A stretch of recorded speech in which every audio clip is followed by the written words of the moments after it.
podcast. Today we have a special relating to the state of our country, but more so on the legal issues affecting our country. You heard the president was proposing constitutional amendments, and there's been some matters grappling us in the Constitutional Court. One of the most consistent voice about the issues of our Constitution and the issues of the Constitutional Court itself is John Sangwa, State Counsel. Has been a luminary on this matter, a light to shed, for our people about matters happening in the Constitutional Court. Let's tackle the recent development before we tackle the state of the country. Mr. John Sangwa, welcome to the podcast. This is home for you now. Yeah, no, thank you for inviting me again. I was just thinking to myself that, maybe we should work on a weekly program. I think so. I think so. It's becoming imperative. That's right. So I've even lost count as to the number of times I've appeared on the podcast. So I think it's something worthwhile to consider because we're never short of issues in our country, especially matters of governance. And I think it is important to constantly share thoughts and encourage debate. And I think that is what is required in a democracy. It's not just about singing it. It is also about living true to it. Recent developments have brought worry. Zambia has been in the international media. Recently, President Hakainde Hichilema suspended 3 constitutional judges. This raised serious issues, especially that these judges were part of a panel that were supposed to hear former President Edgar Lungu's matter before court. There is a young man, a UPND youth activist, Michelo Chizombe, who's taken this matter to the Constitutional Court, challenging the eligibility of former President Edgar Lungu's decision to stand in the 2021 elections and his eligibility, and in future elections, like the 2026 elections. People saw you throw in your heart in the matter. What is your role in this case?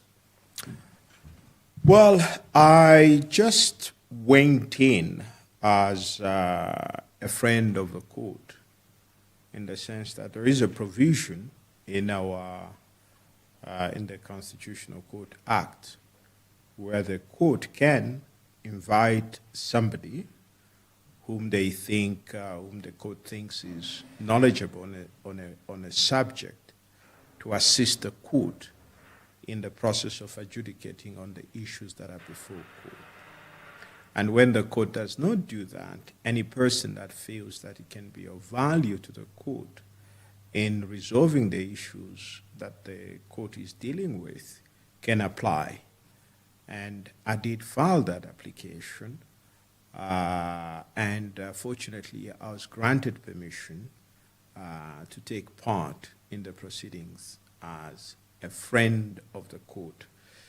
The implication of that is I have no interest in terms of the case. I'm not supporting, I'm not there to defend a particular person's position.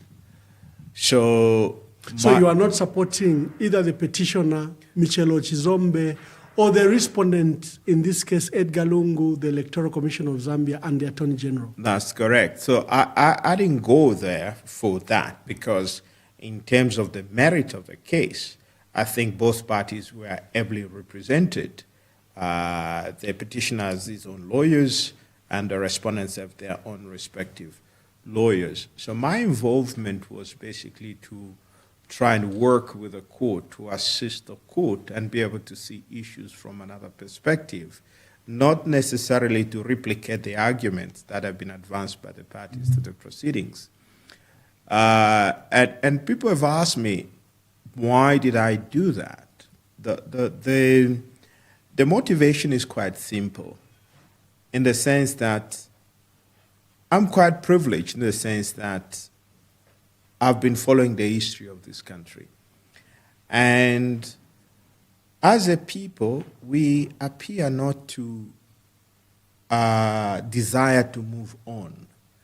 We tend to, I think, be comfortable just repeating the same thing as a country and hoping that things will be, you have a different outcome.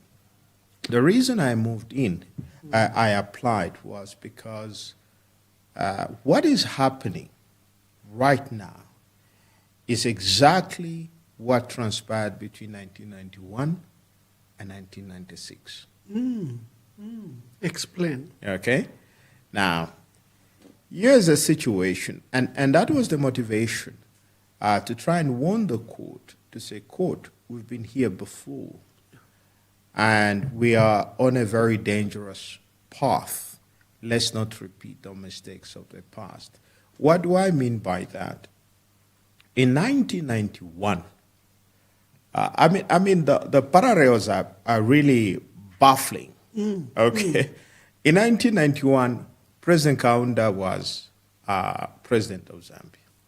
He was presiding over the enactment or the making of the Constitution of 1991. Yeah.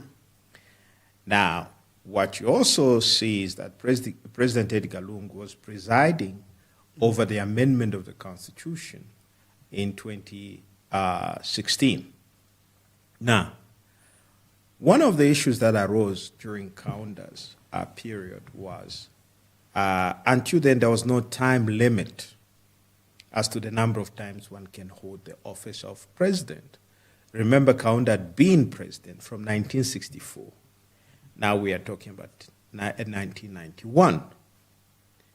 So there was a proposal in the Constitution that there should be a term limit. Every president should be, can only hold office twice. Yeah. Now the assumption is that you finish 2 5-year terms. Now, that issue came up in 91. Now, how do we manage this process? Because Kaunda had held office more than that.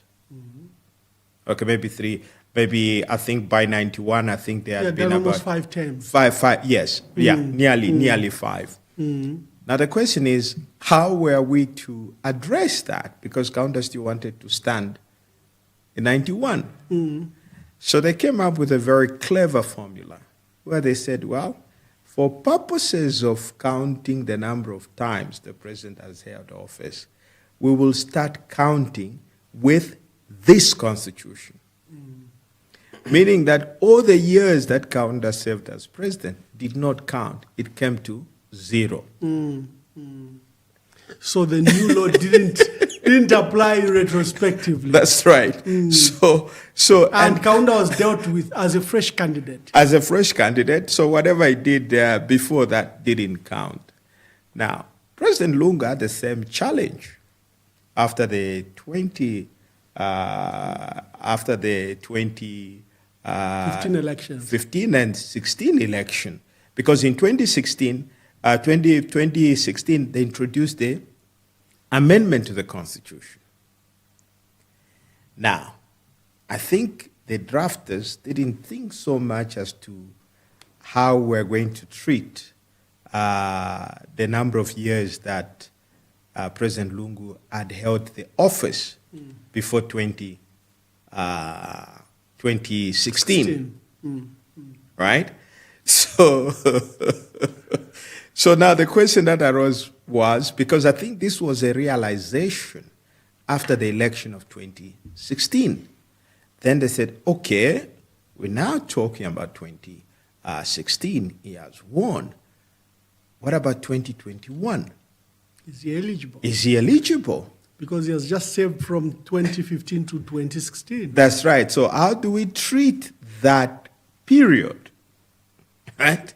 So what then they did was, there was now this issue that was now a question was framed in the case of Dan Pule. Yeah. Okay? I was a hypothetical question. That's right.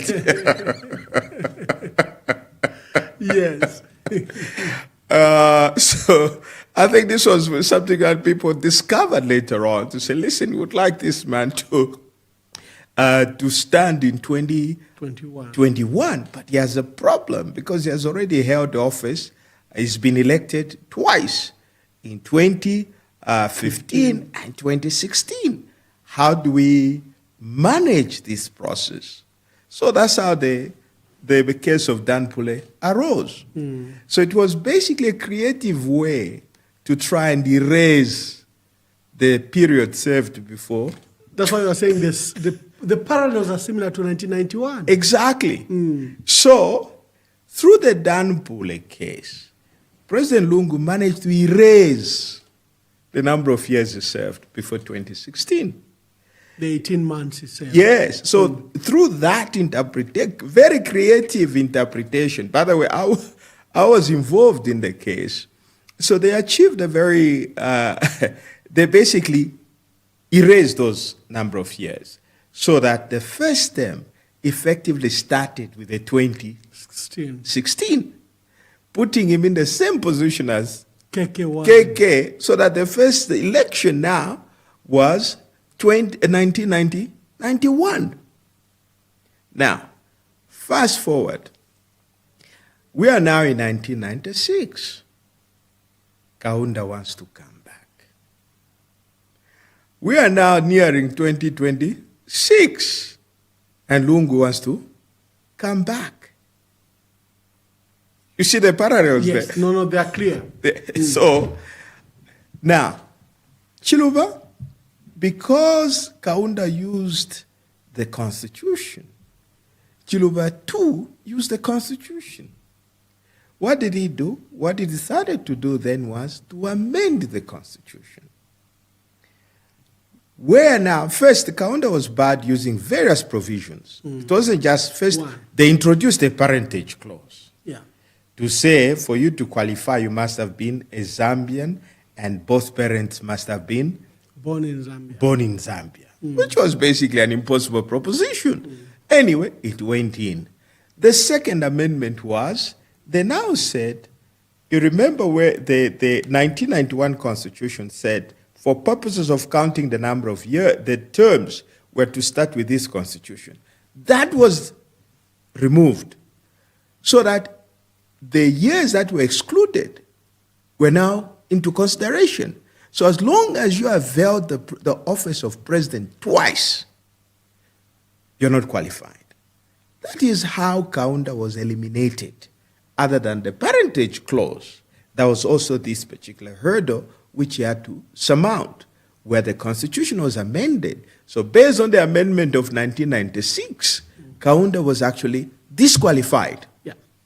Fast forward, 2020, 24, 25. Yes. We are back again. Just like President Kaunda, Chiluba panicked with the return of Kaunda into active politics. Yes. The current president has equally panicked by return of President Lungu to active politics. So, what is going on? Now, they've realized that, you came through, you erased the years before 2016 through creative interpretation of the Constitution. So now they have cooked this case, which is now before the Constitutional Court, to undo. Okay, I'm sure you can see the parallels.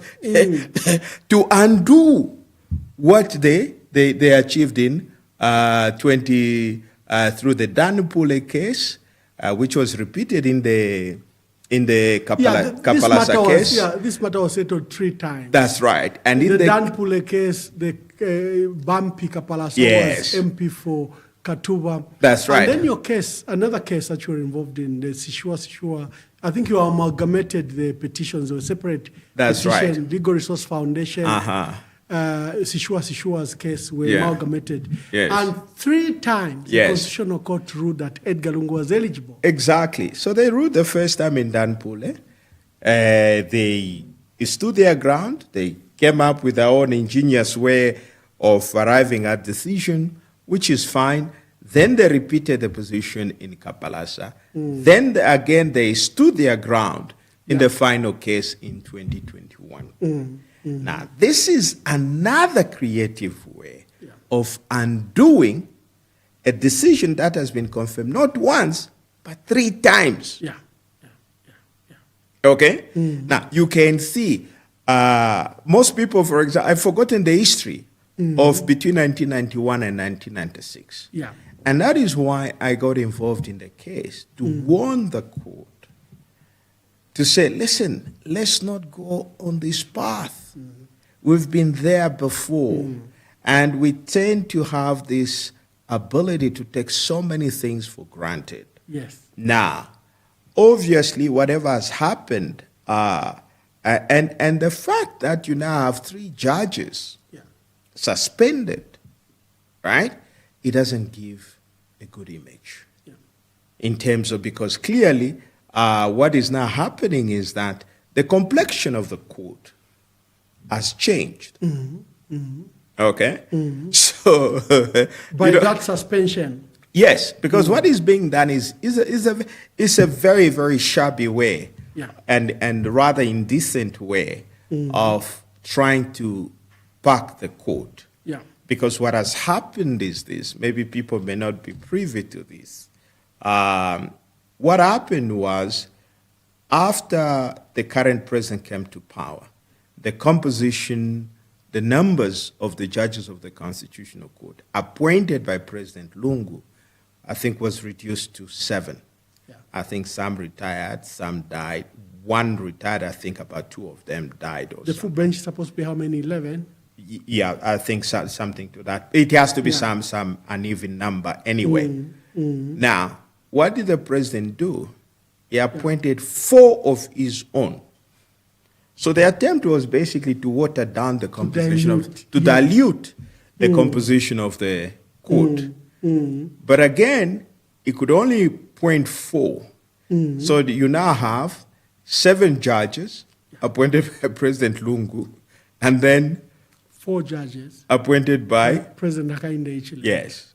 Now, and of the 7, he suspends 3 of them. That's right. So it's a very shabby way, but in a very, very shameless way, where you just being blatant. So now you have 4 judges appointed by President Lungu, 4 judges appointed by President Hakainde.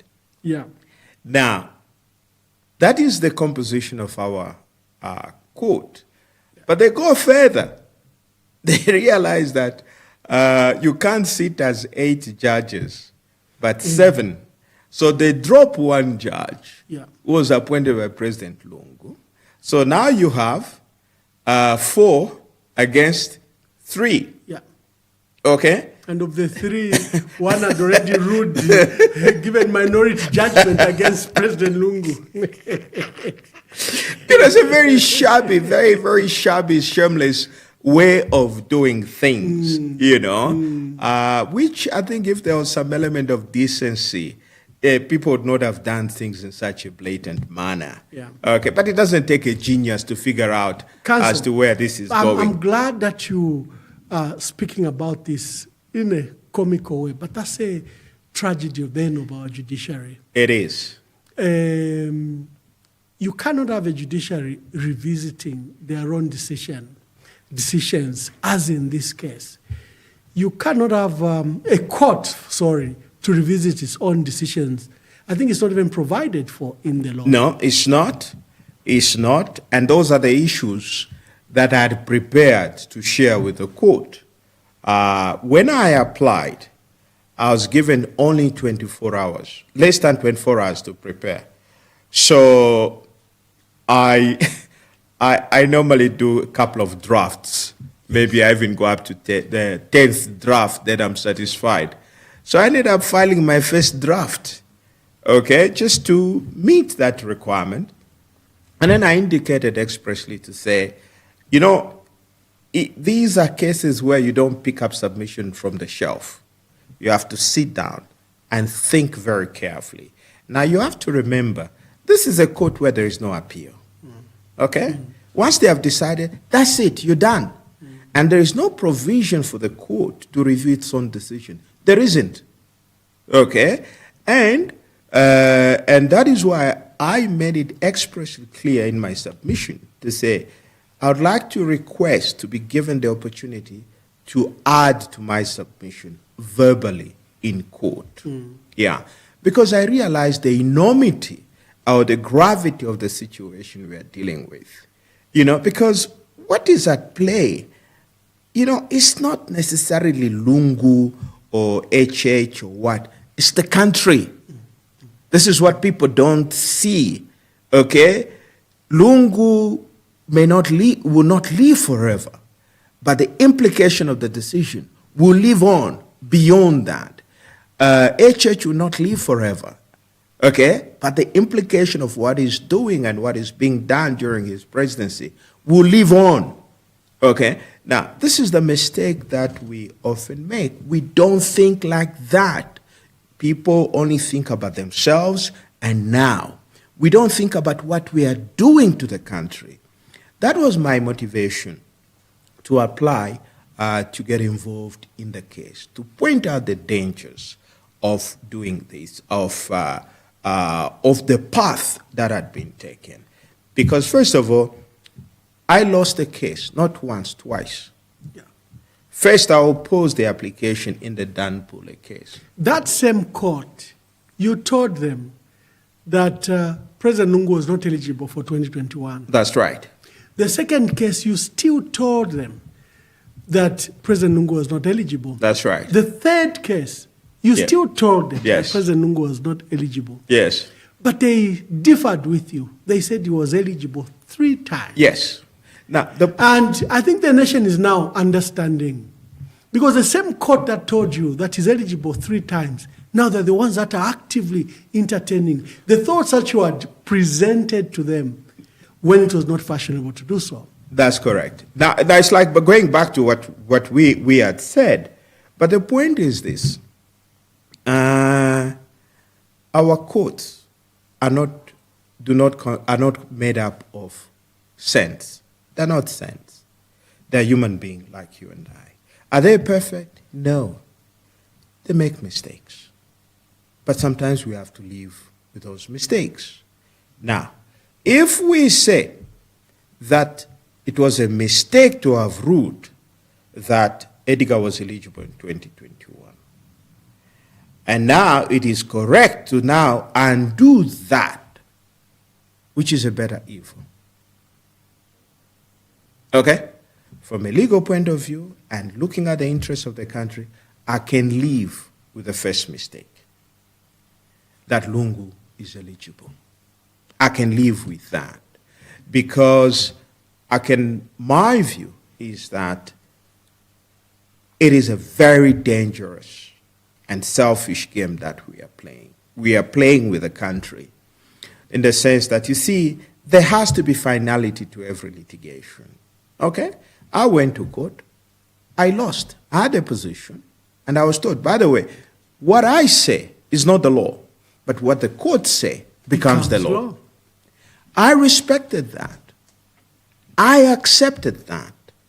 They ruled that Lungu was eligible. And next, Lungu's name was on the ballot. Next, Lungu took part in the election. Next, Lungu lost. Now, is he eligible to stand in 2026?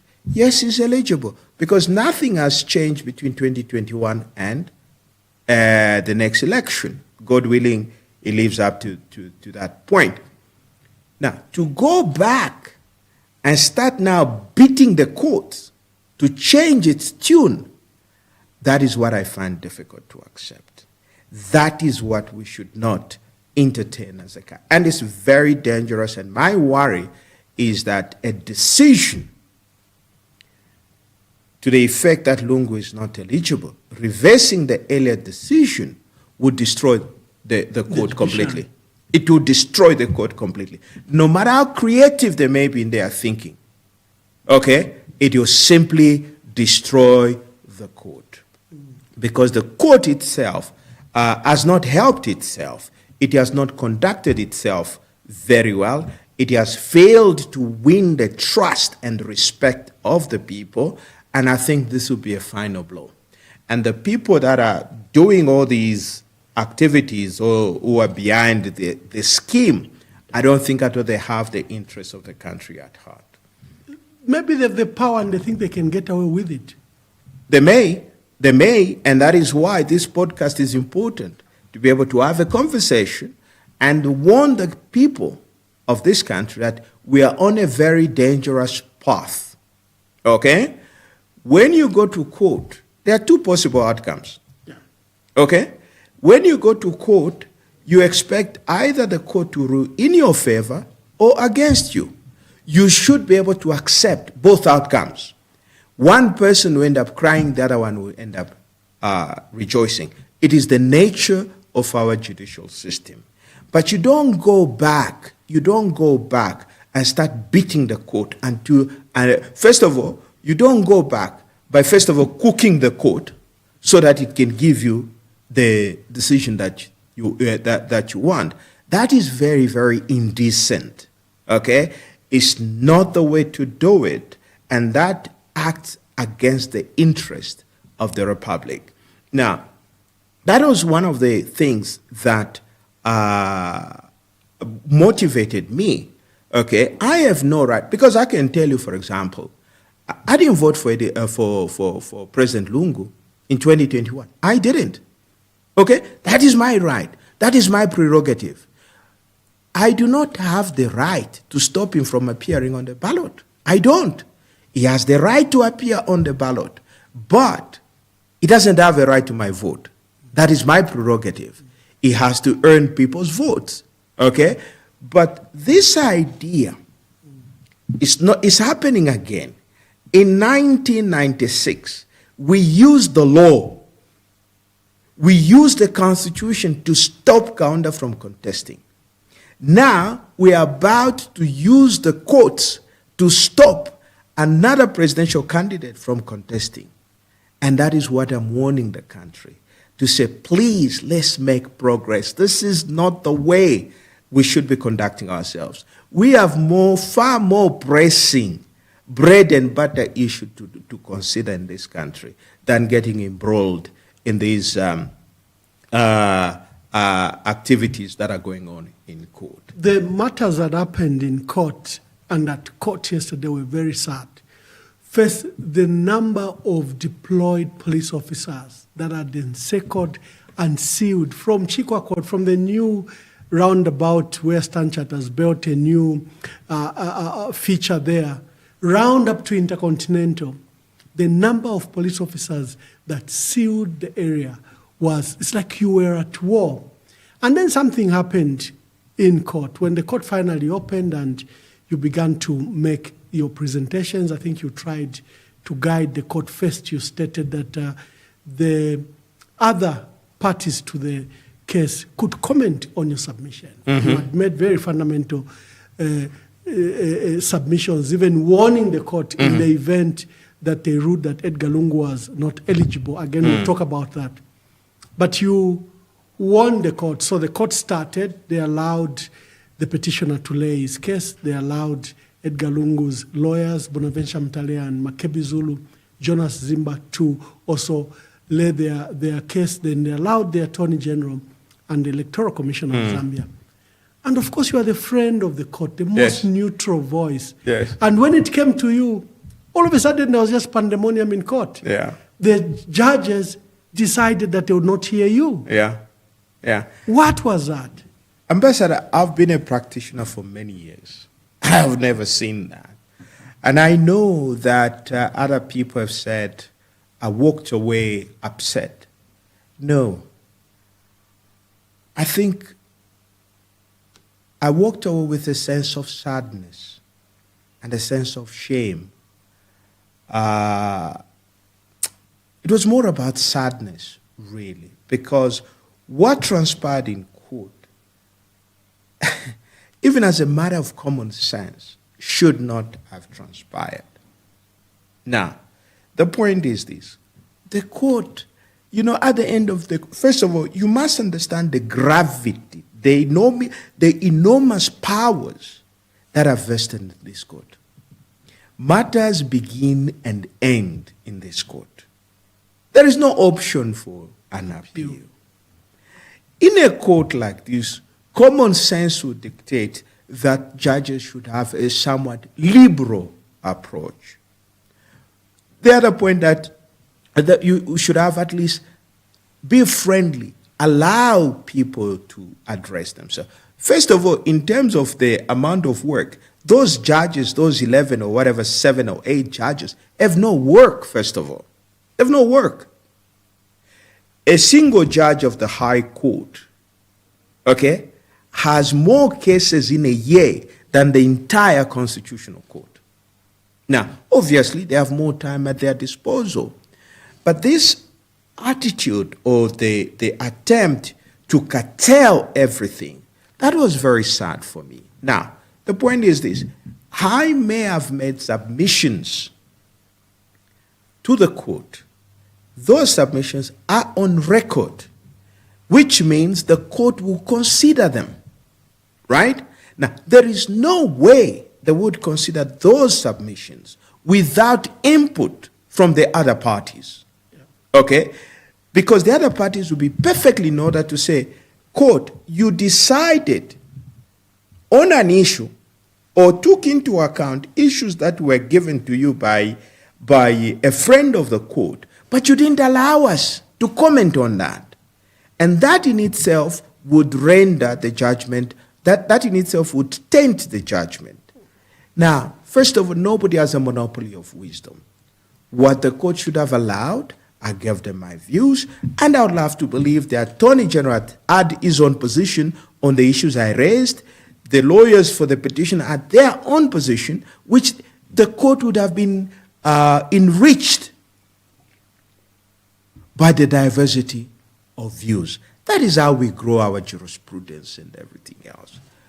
But it comes down to what we've been talking about, the experience.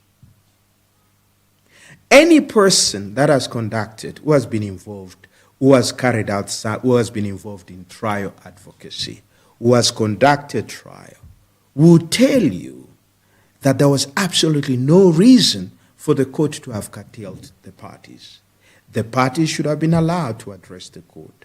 Now, in my case, for example, as long as they had accepted my submissions, I had standing to address the court. But what transpired was very sad, very, very sad. I feel sorry. People said I was upset. No, I just feel sorry for the court. That's the unfortunate situation. Why wouldn't they hear you? I have no idea. For example, they've said they will come up with judgment on 10th December. Exactly. So that means there was time. Exactly. Okay? We could have heard this case. It's just baffling. This is a critical, fundamental constitutional issue raised, which was heard in less than 3 hours.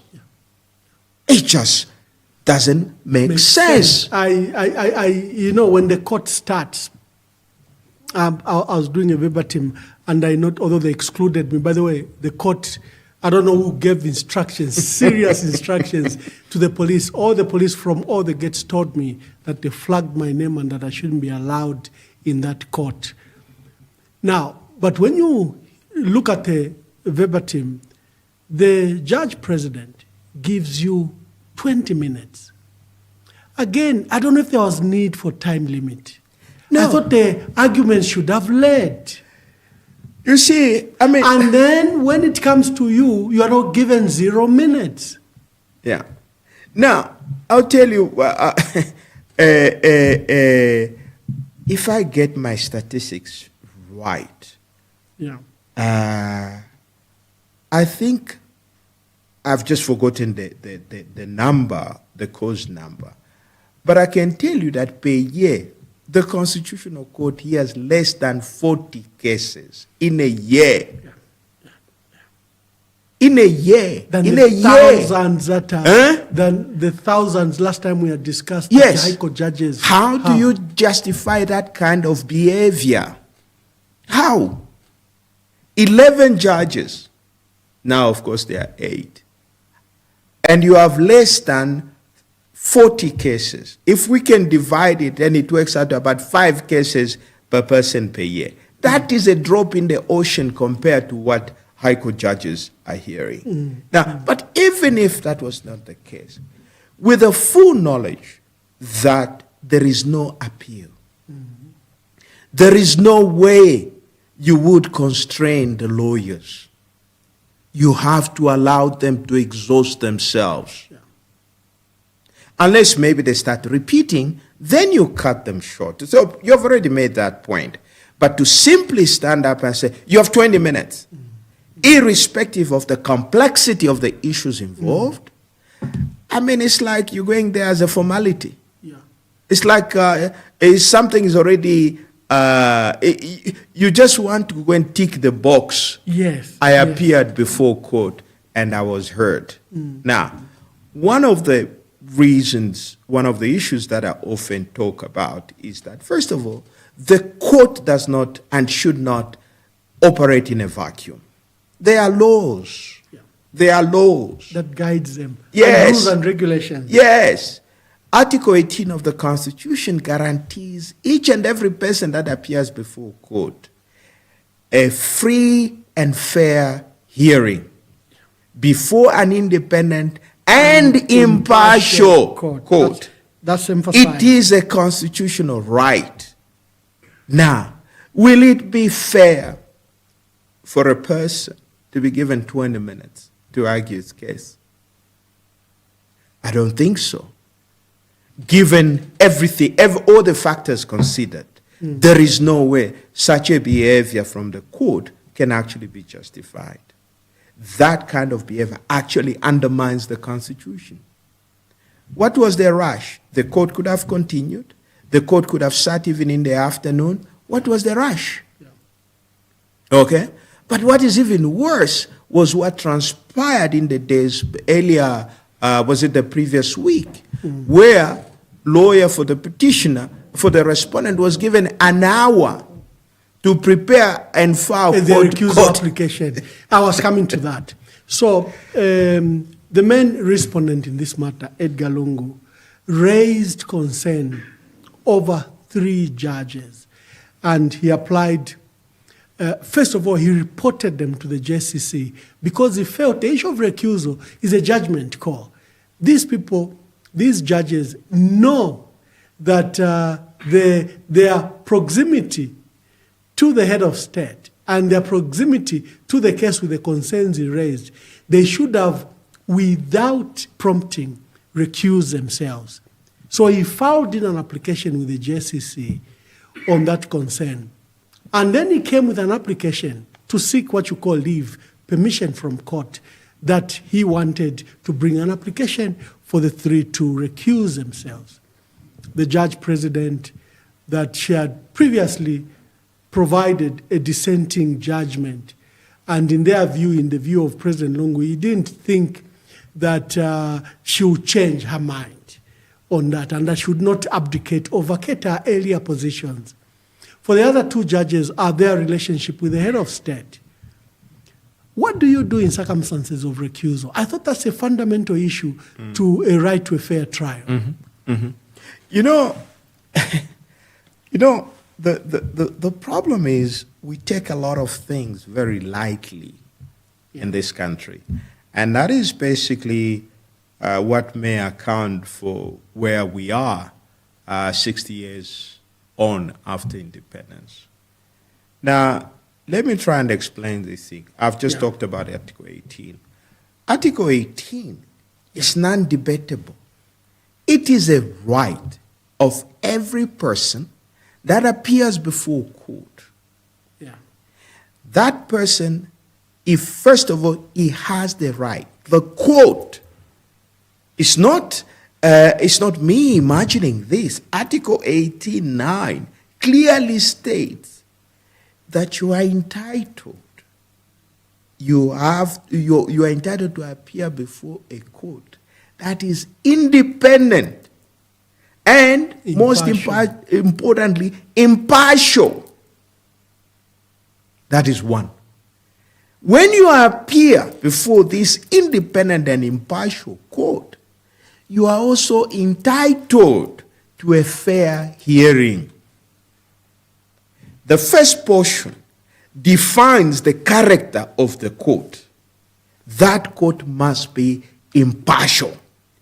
Secondly, fair hearing. It is now talking about the conduct of that hearing. It's not just a wishy-washy kind of hearing, but it has to be fair. Fairness will be determined based on the facts of each particular case. Let me draw some parallels here. When we say impartial, Ambassador, it's like you want to go to surgery. The operating room must be sterile. It's non-negotiable. Non-negotiable. Okay? There should be absolutely nothing to contaminate the patient. Because you're going to open up the patient. That is why everybody wears sterile clothing and equipment is sterilized and everything, so that there should be no subsequent contamination. Now, if you as a patient, you say, oh, I'm going for surgery, I would like to see the theater where I'm going to be operated in, you can. And you have to be satisfied. It's your life at stake. It's your life. So if you see molds in the ceiling, it's already a problem. If you see some rust somewhere, it's already a problem. Okay? So there should be nothing to compromise the operation. That is the same level of what is expected before the court. That is the standard. There should be absolutely nothing that will contaminate the final decision of the court. Okay? And that is why judges do take oath on the Bible. When you take that oath, you are taking it before God and before man, that I will do my job. That's the commitment. Now, the problem is that people don't take these commitments seriously. They just parrot them without thinking what the implication is. And there is even a requirement, Ambassador. When you appear before me, I must make a determination. Will I be able to give the ambassador a fair hearing? If I am not able to do that, I ought to decline. I must decline. I should be able to say, you know what? Given my experience with you, I don't think at all I can be objective. I can be impartial. I mean, over the years, I've had experiences like that. I was dealing with one case where we went before this judge, the same parties. We went there. The judge decided the case. We lost that case. A few months later, another case arose between the same parties. We went before the same judge. Then the judge said, wait a minute. Why does the names of the parties sound familiar? And we said to the judge, yes, judge, you have heard the case before some 3 months earlier. You know what the judge said? I said, no, I'm not going to hear this case. I've already formed my opinion over these people. I cannot again sit and decide another case because I cannot detach myself from the views I've formed in the first case, and I cannot say by some magic I will unlearn what I learned in the first case. The judge refused and said, take it for reallocation. Very simple. Yeah. We didn't apply. And you didn't complain? No, we didn't. The judge, on his own motion, he called the parties. No, I'm not going to hear this case. I've already ruled one case between these parties.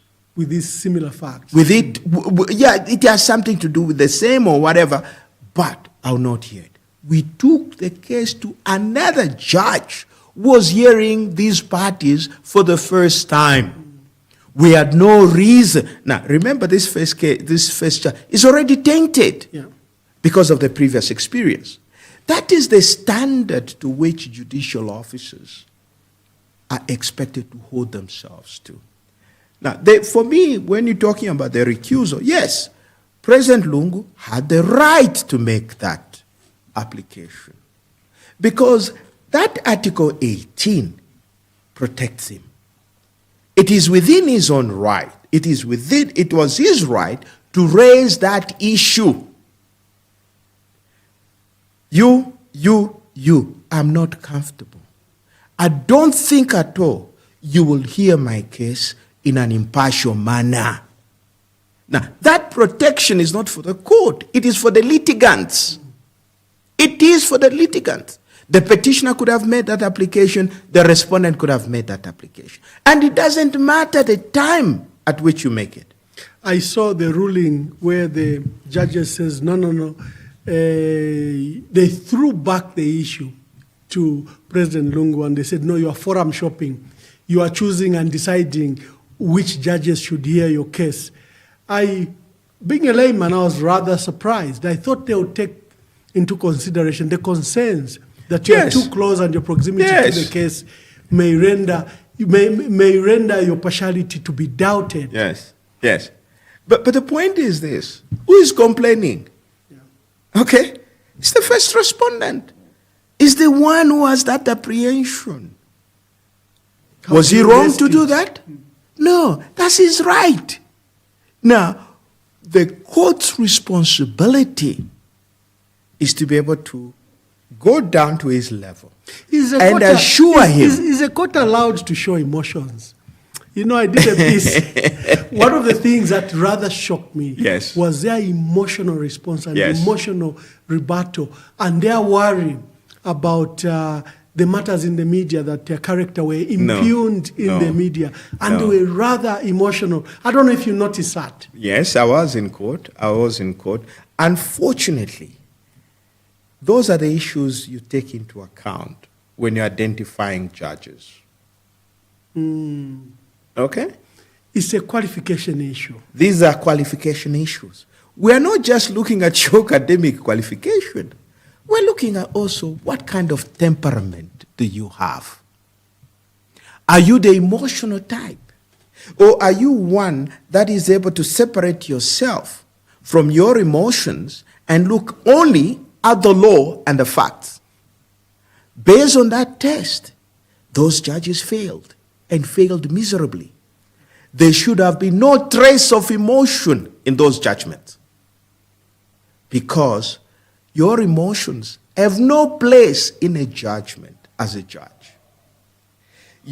As a judge, it's there in the law. You are guided only by the facts of the case and the law. Your dislike or dislike of me, your prejudices, your preferences have no place in court proceedings. But if you are not able to detach yourself, if you are not able to separate your personal feelings from the case, then you are not fit to be a judge. That emotion, in fact, somebody even said, I was joking with somebody to say, well, President Lungu's application may have been weak in terms of evidence for recusal, but the judges themselves, through their own rulings, provided better evidence for recusal. Yeah, correct. That was my interpretation, because I felt if they are this emotional towards his application, citing contempt, taking offense at their character was questions, and using very, very strong emotional words against both the application and the respondent, I said, this is a reason they should recuse themselves. Yes. Now, there is another point. There is a provision in the judicial. You see, the problem is that we take these appointments lightly. You know, we're not saying judges must be sent. No. We have to choose the best amongst us in terms of character, in terms of temperament, and in terms of education and experience to rise to the position of judges. And that is why I've always argued that we need a transparent system. Now, if we had a transparent system, you'd have seen others coming to say, don't make that one a judge. It's very emotional. that would have been ground for disqualification. But as a judge, your job is to look at, because you will meet all manner of people. You don't choose who comes to your court. Therefore, you should have the capacity to detach yourself from what is happening and look only at the facts and the law. Your emotions have no place in the courtroom, none whatsoever. Okay? Now, what transpired was very, very sad. What it shows is that we need to seriously reflect on these issues. Okay? In fact, I'll come to that, Counsel, because one of the items was the way they handled the recusal application, and the next time was the issue of your matter, where they couldn't allow you to give what you call viva voce evidence. And besides, you had notified the country in your application that you had submitted skeletal arguments. That's right. People expected that now you're going to give flesh to your skeletal arguments. But the skeletons is what was submitted. But there's another matter that worried this particular hearing. The suspension of the 3 judges, earlier judges. You are aware that the president suspended these 3 court judges, I think Honorable Stali, Honorable Palan Mulonda, and Honorable, I remember the 3rd judge, but 3 judges were suspended.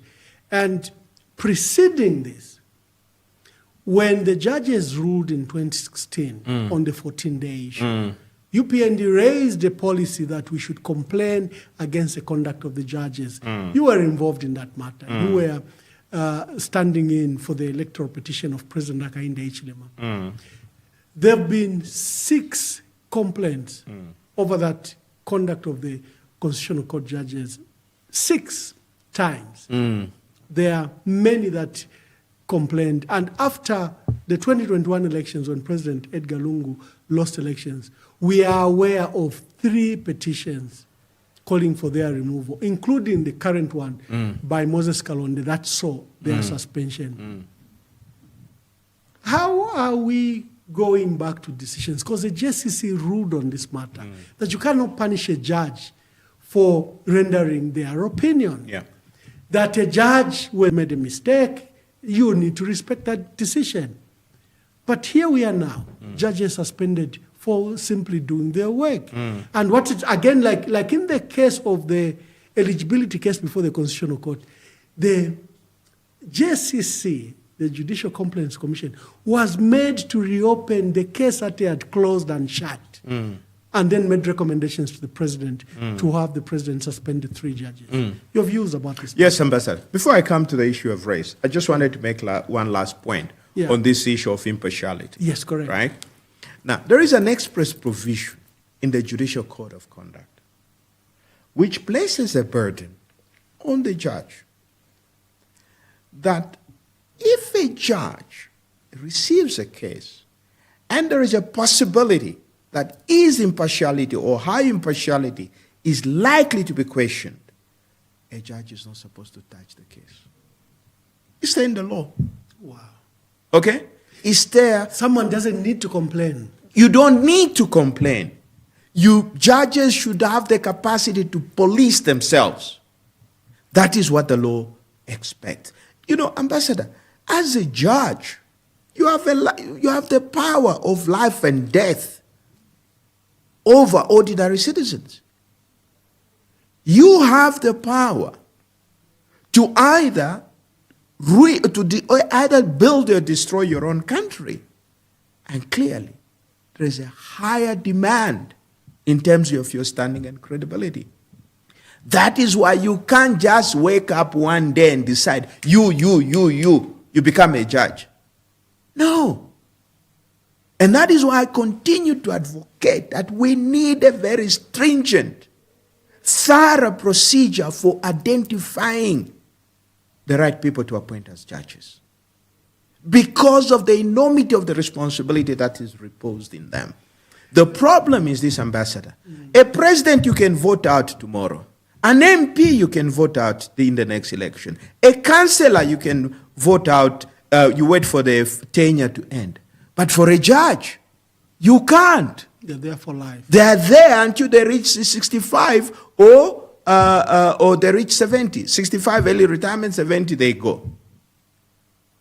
That is how we have to take these things seriously. Politicians can mess up, but there is no way we can survive when judges mess up. Maybe we'll tackle the issue of the suspension later. Maybe we exhaust this thought, especially Yes. that you are on it. When the constitutional judges were appointed for the first time because of the new constitution in 2016, you wrote a detailed letter to the president. I think when it was not responded to, you wrote an open letter Yes. and published it. Yes. What were your concerns? Very simple. Ambassador, I understand the enormity of the responsibility that is reposed in the judge. Okay? And that is why, first of all, we have morphed. This country has not been static. We have learned from our mistakes.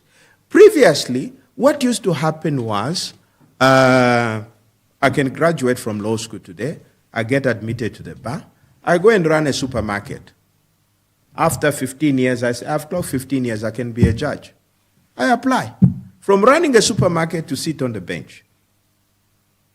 No practice, no Nothing. experience, There was no nothing. requirement for Just that. a years. would be Yes, counted. just years from the time that my name was put on the roll. I wait 15 years, I can apply. And every year you are just renewing. I'm it renewed. once. But in 96, that problem was spotted. To say, no, it's not enough. You need experience. You need experience. It is that experience that you take to the bench. Okay? In other countries, they pick up the best lawyers. People that have proven track records of litigate, of doing actual court work. Okay? People that have experience, that have prosecuted cases right from filing the initial document, preparing everything, leading up to trial. Running through the mill. Running through the process. It's not an easy process. Okay? It's not something, a lot of things you learn on the job. Okay? And that is why you need a person who has gone through the mill. Now, at the end, and not just anybody, you also have to have, there should be evidence that you distinguished yourself in terms of trial advocacy, in terms of prosecuting cases. And you must at least also have a record of successes before you can be elevated to that position of a judge. Because what is happening, you are simply switching roles from where you are sitting at which we call the bar to the bench. So you are only seeing the experience from another perspective, but you have a complete knowledge of what transpired. This is the knowledge you go with in the courtroom as a judge. You don't learn on the job. There is no opportunity for you to learn on the job. And the Constitutional Court had even provided for requisites for those that would be Yes. Constitutional judges. Yes. In your view, when you wrote that letter, you felt the entire list of candidates that were provided were not qualified. Ambassador, it was very simple. These are the requirements, 1, 2, 3, 4, 5. Thank you. I had the access to the CVs of each and every judge. I looked at it. Did you meet this? No. Which this? No. But they didn't. And some of these people that I wrote about were my friends, people that I know. But Ambassador, where the Constitution is, for me, it's a no-brainer. Between upholding the Constitution and maintaining our friendship, Ambassador, it's a no-brainer. Okay? You uphold the Constitution. I will uphold the Constitution. If you don't like me thereafter, that's your problem. Now, there's been a school of thought that now that these were not qualified, but they were appointed by the president, ratified by parliament, and became judges, can we have them removed? Well, you have to make a case. First of all, Ambassador, you have to acknowledge that there is a problem. Then we have to have a national discussion. How do we address this issue? Various models have been utilized in other countries on how to address these challenges. But the solution doesn't reside in arbitrary singling out 3 judges for punishment Okay? Now, but we need a systematic way. It is to acknowledge the fact that, yes, I gave my opinion. That was my opinion. That remains my opinion because I understand the gravity of what is involved. Now, remember, this is a case of, you see, matters begin and end in the Constitutional Court. You should conduct a trial in the Constitutional Court. How do you preside over a trial when you have never taken part in one? How? On what planet is that even humanly possible? In Zambia. Okay. Because in Zambia, because President Hakainde Hichilema in 2022 appointed 27 new judges, among them 4 to the Constitutional Court. Your young brother Makebi Zulu took a petition. He says most of them were not qualified. Again, we are back to the same issues. It's like we learned nothing from your case of 2016. And the state ignored you, bulldozed this way using numbers in parliament, and the judges became Constitutional Court judges. Similarly, Makebi Zulu's application and process has been frustrated. He lost, and now the people he said were not qualified. There was even a similar case of one that didn't even meet the 10-year requirement because by the time it was going to ratification, they had done nine years and some months. But still, now they are our judges. That's why I'm asking, what do you do? Yeah, Ambassador, it comes down to the issue that I've been talking about. You know, everybody rushes to amending the Constitution. No. What we see is people fighting the Constitution. If the Constitution says 10 years experience, I mean, how do you understand that? Now somebody goes and appoints somebody who does not have the requisite qualification. How is that the fault of the Constitution? It's not. It's the fault of the people that we elect in office. That is where the problem is. The answer to the challenges that we face is that we must scrutinize the people we elect to elected offices. Okay? Secondly, there must be, there's another point, Ambassador. If you look at the Constitution, I can't remember the exact provision. It clearly states that appointments and promotion to public service shall be on merit. Wow. It's a constitutional stipulation. Now, how can you say, that's why I said, no single judge in this country will ever say, I've been appointed on merit. None. Because there is no system in place. Okay? Because if it's on a merit, somebody will tell you, who evaluated you? Okay? Who are you competing against? Because if it is on merit, you could say, well, there are 20 candidates, and they only wanted 5, and I was one of the 5. Then you can claim that you're on merit. What system should we place? Ambassador, it's very simple. It's just a common sense issue. I mean, how do we do in our own little tuntembers? Do we just pick up people from the street? Do we? No. Okay. Even the hire of a maid, there's a process. Yes, even hiring him. Common sense. If we can do that in our own homes, what more in public offices? Are we not required to set even higher standards? Because these people, they affect the lives of everybody in the country. So there should be a higher standard that should be imposed. But it's there in the Constitution. People continue to fight against the Constitution. They violate the Constitution. Okay? The solution is simply to start to look at the people's behavior that we elect. Are they themselves law-abiding? If somebody has been a thug all his life, do you think you put him in an office he's going to respect the law? No. These are the issues we should be looking at. But coming to the point that you're raising about the impartiality of the judges, the Constitution already has set standards. Now, coming to this thing, first of all, the point is this. The Constitution is binding on each and every one of us, by the way. Okay?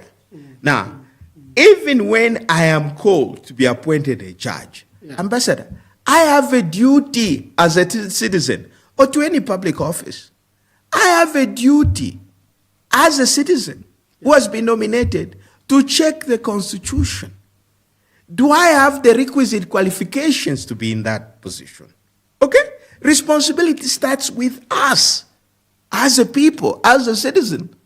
Okay? You want to appoint me as a judge, I have to say, I'll go to the Constitution. What are the requirements for a judge? I have to, 1, 2, 3, 4, 5 requirements. If I met all those requirements, I have to be honest with myself. And if I don't have those, I'll simply say, you know what, thank you very much for the confidence. Unfortunately, I don't have those requisite qualifications. I know of a friend of mine who was also designated to be a judge of the Constitutional Court. Okay, somebody approached him to say, well, there is a Zambia, your home country has just created the Constitutional Court, and they're looking for judges to sit on the Constitutional Court. What he said, oh, okay, give me some time, I'll get back to you. He went home, checked the Constitution. He simply says, well, he needed practice. He should have been admitted to the bar, but he's one of those who finished school a long time ago, and he never bothered to go to Ziale, and he came back and said, you know what, I'm sorry, I can't take up that appointment. I can't even explore this because I don't have the requisite qualification. So judges, those who are, but there should be a sense of self-evaluation, Ambassador. As a people, you know, we should be able to say no to some. Even I know the employment rate is very high, but you can't just take up a job and make yourself a joke in the process. It is far more humiliating that way, and you are destroying the country. Because clearly there are other people that are far more competent, more qualified than you are, who can take up those appointments. You know? I like that. Yeah. You take a job to make yourself a joke. Wow. Yes. I mean, that's exactly what we're seeing. You know? Yeah. So, Ambassador, these... Council, now coming to the issue of the suspended judges. Yes. There are worries that the JCC or the president is wielding so much power. I don't know how it was before the 2016 elections, but it appears it's easy to remove the DPP. It's easy to remove the judges, literally, almost unilaterally. In fact, a judge, for the first time in this country, can be removed in a period of 2 weeks.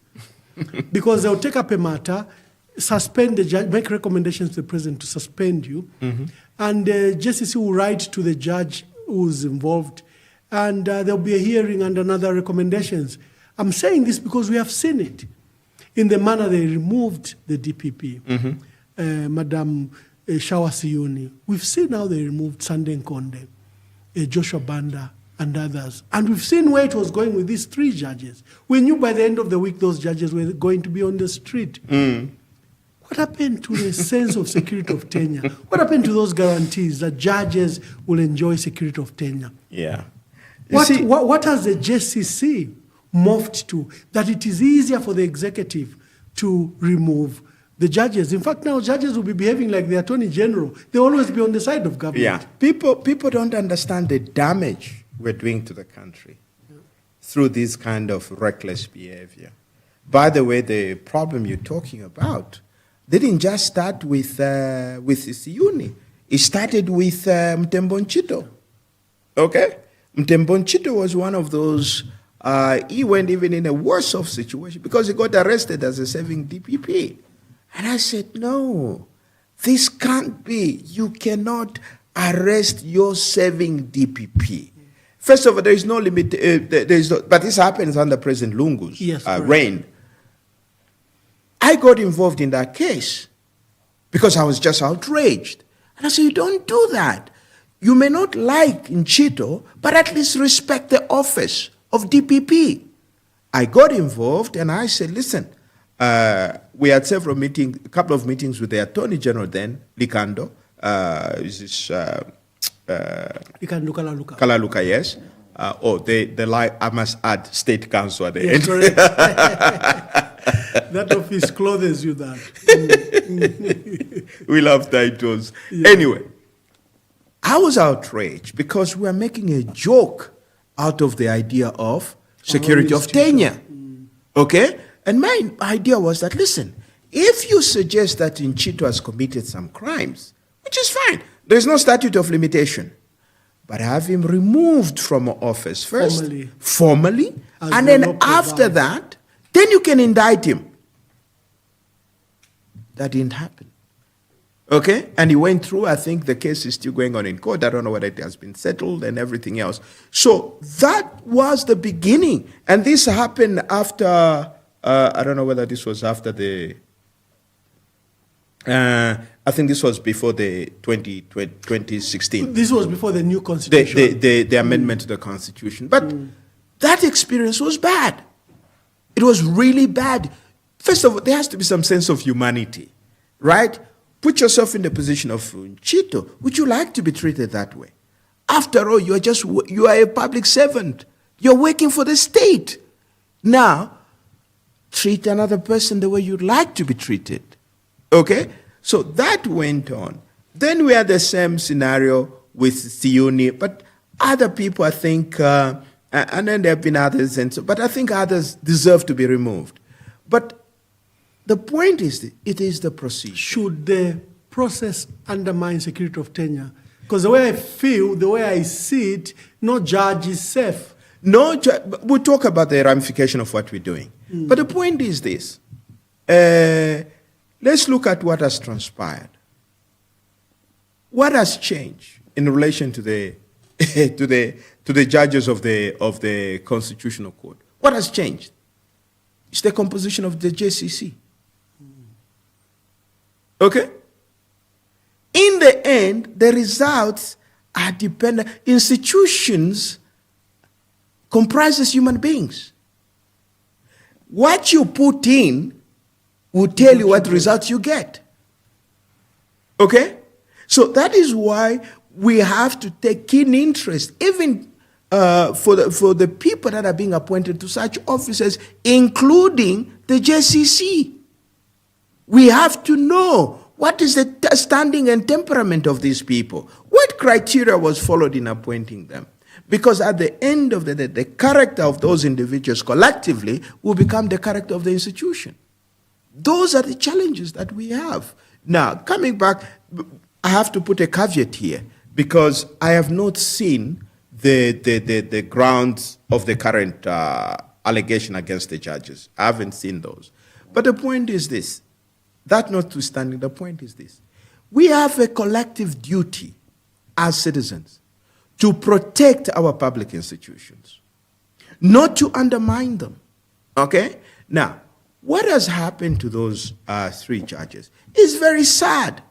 Now, I took part in that case in 2016. I was there. Okay? We filed that petition. Now, you have to understand the dynamics. We have just introduced the amendment to the Constitution in January, 5th of January. That petition was filed in, I think, August, September. This was a new document. The document had not been publicized. No civic education had been conducted.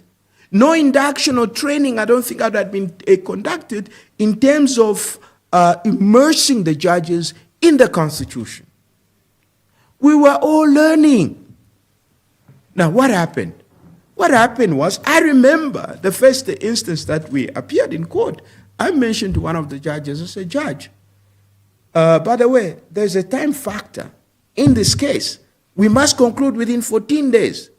The judge's view then was, I said, no. Our interpretation is that as long as you file your petition within 14 days, it's okay. Okay? So, Ambassador, we were all on a learning curve.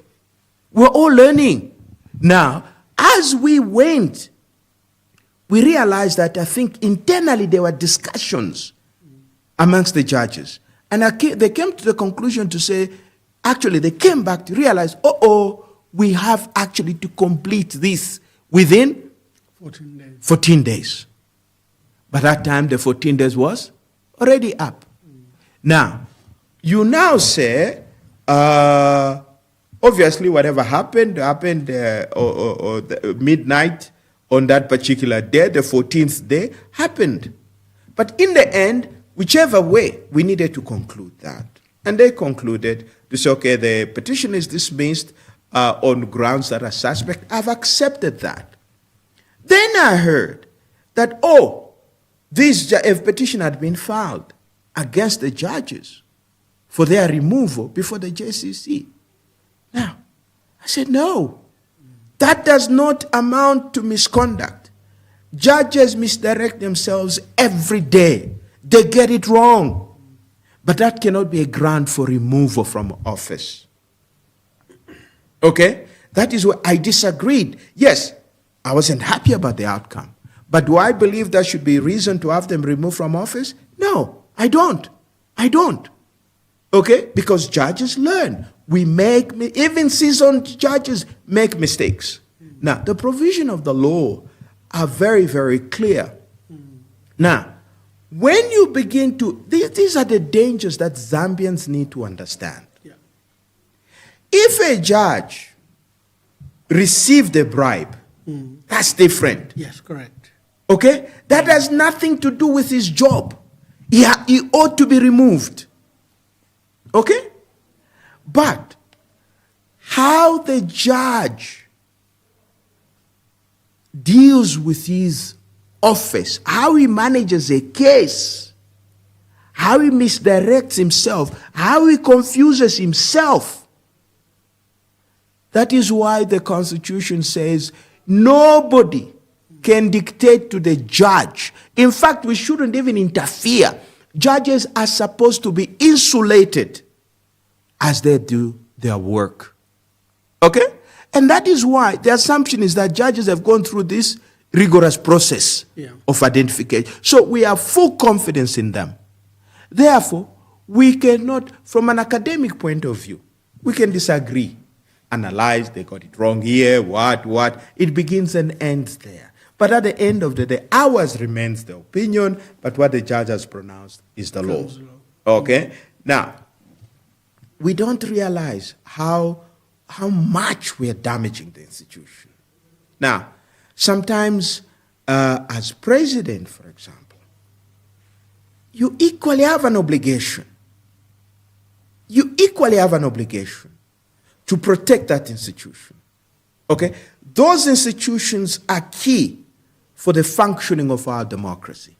When you are president, for example, if I may just digress, you also have an obligation to make sure that there is a strong, independent opposition party, because that is key for the proper functioning of your democracy. You cannot set out deliberately to smash the existing political parties. What you're doing is that you are undermining the fabric of the foundation of your democracy.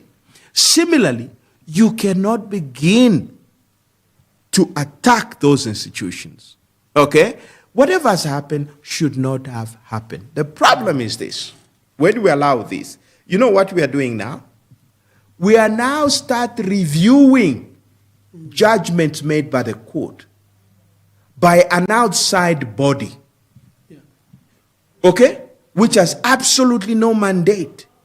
So now, it has happened, I think, in other countries in Western Europe, where judgments of the court are subject to review by the executive branch of government. We don't want to go there, whereby judges will have to fear that if I decide this way, this will be reason for me to be taken to the Judicial Complaints Commission. We must allow judges. Now, in any case, this thing has already happened. 2016, this already happened. We move on. And I'm sure judges have also learned that.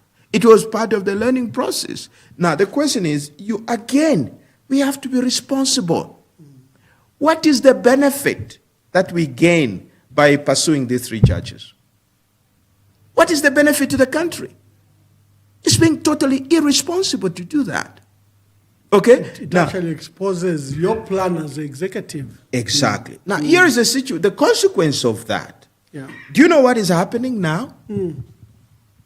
The number of judges is fast depleting. All the judges are simply crawling until they reach their retirement age. 65. Nobody, I've spoken to some that they are in their 60s. Those that I've spoken to, nobody's interested in going beyond 65. Okay? That's a serious... It is. It is. These are the consequences. So, what you have now created, now, you can be 64 ambassador today. You get removed. You be on the street. No pension, nothing. There is even no provision to say you get your pension or benefits on a pro rata basis. There is no such a provision. Okay? Now, you have a guy who has worked all his life in the judiciary. At 64, you kick him out. What does he do? And that is why the first order of nature is one of self-preservation. So what you have are judges that are not prepared to offend the judiciary. Or what they are doing is that do minimal, don't ruffle any feathers, and wait for your retirement and get your package and go. That is how we have reduced our judiciary. And given that, tell me, how many credible Zambians are you going to get who are going to accept to be appointed to the judiciary?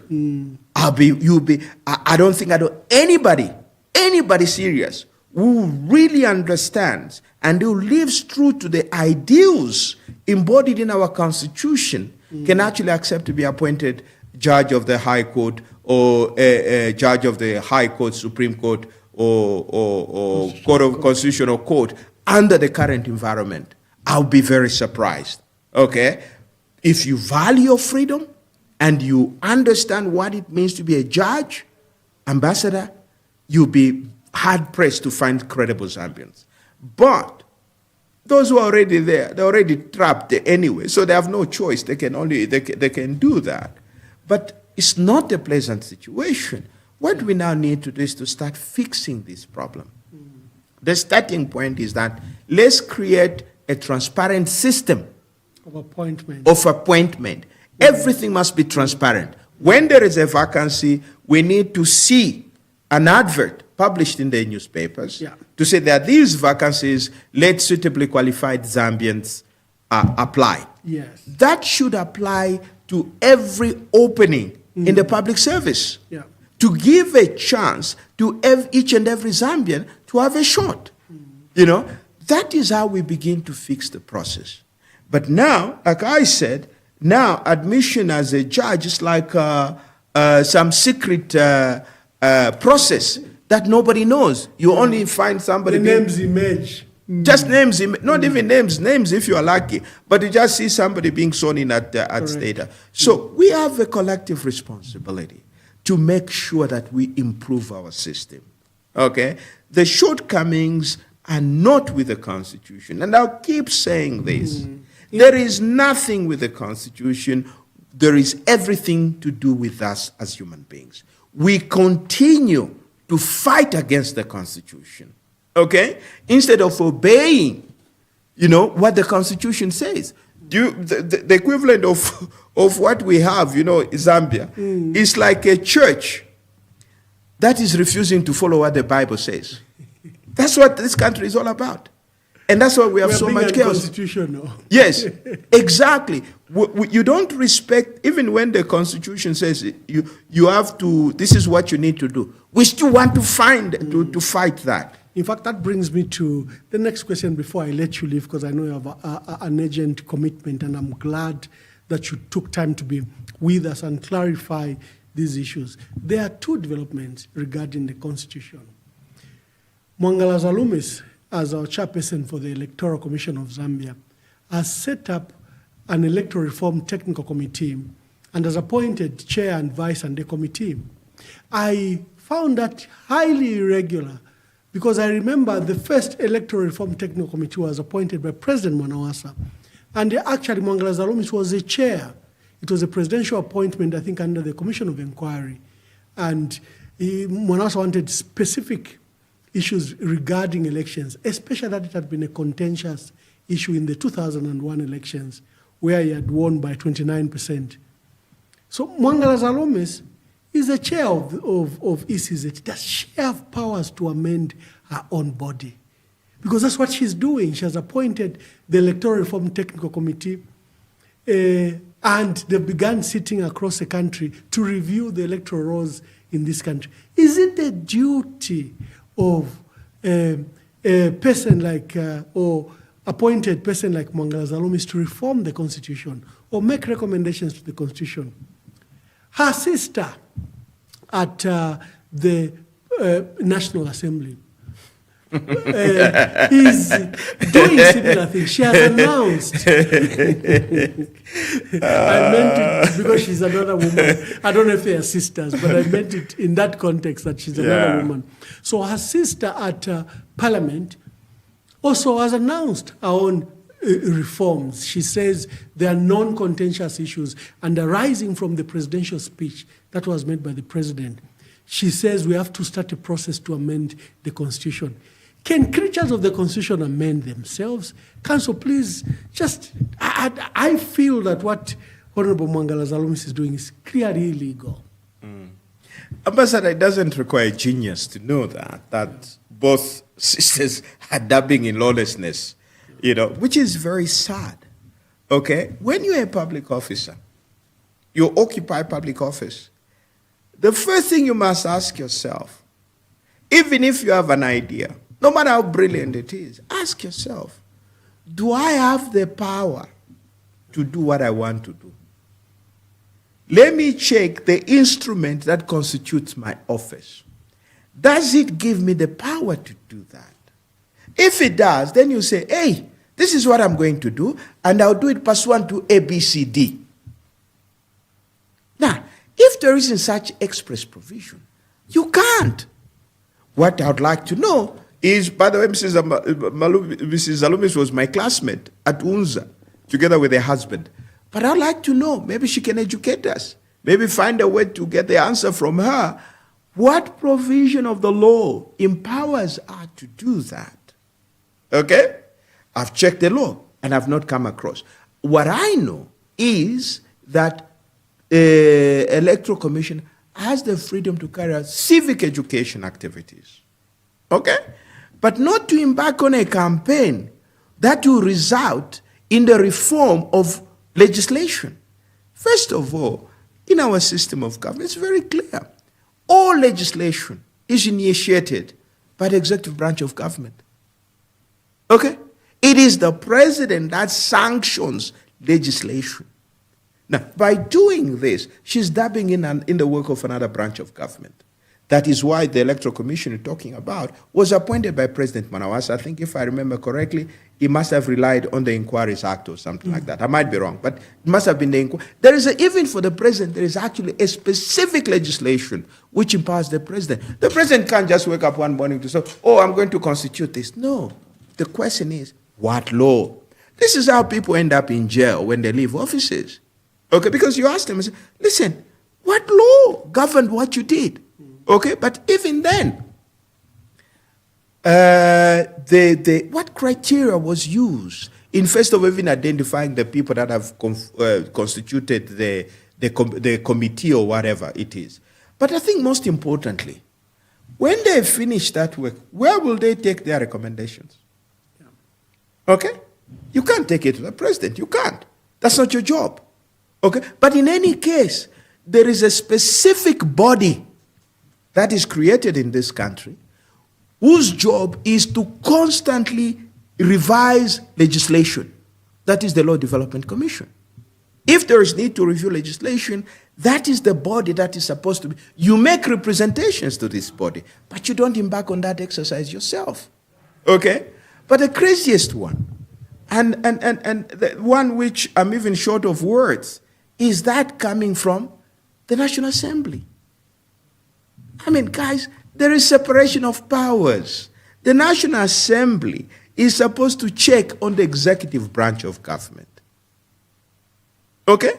And the job of the National Assembly is clearly spelled out in the Constitution. It is nowhere is it stipulated that the National Assembly can initiate legislation, especially one of this magnitude that we're talking about. Oh, she's been very clear. Okay. A process was started earlier. We saw a letter from Petauke Independent Member of Parliament, JJ Banda, where there was a proposal and a letter written to the Speaker over what they called non-contentious issues. And now, recently, following the President's announcement, a process has started in the National Assembly where they want to review the so-called non-contentious issues. And who determines these? Who determines that? What is your reference point? Yeah. When you say it is contentious, okay, what is your reference point? You know, whenever you argue these things, I mean, people should pause for a moment. I mean, abantu wale kwatako no mwenso, Ambassador, you can't just dream up whatever you dream. There has to be some element of self-restraint. And not only that, this country, we are clocking 60 years of independence. Yes, yes. Okay? Now, when you are speaker, before you do something, ask yourself, has any of my predecessors done what I'm about to do? If they haven't, ask yourself why before you go ahead. And if you must, there should be backing.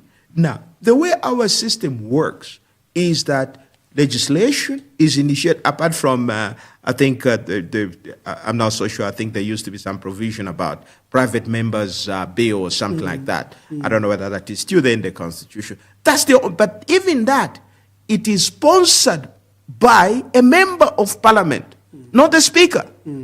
Okay? So all legislation emanates from the executive branch of government. The executive branch of government initiates that, the Attorney General puts his signature there, then it is taken to the National Assembly. The National Assembly is formally presented, and then the National Assembly is not a rubber stamp.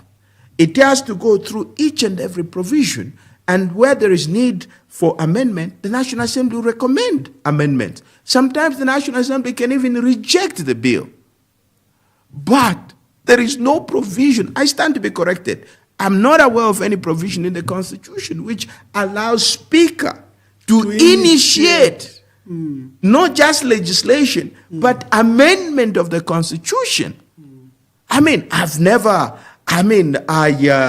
been following these things, and at least I'm familiar with the history of this country. Yeah. There's never been an instance like this. But what is supposed to happen, if you initiate that, who is going to check on you? Who's going to check on you? That is why you have the executive branch of government, initiates legislation, the National Assembly checks that, it vets that, okay? Then after that, it approves, it goes back to the president for assent. Now, what are we doing? What has stopped the executive from initiating that? And that has never been the responsibility of the National Assembly. Nowhere in the Constitution is there such a provision. You see, it boils down to this point, Ambassador. Yeah. And this is my plea to Zambians.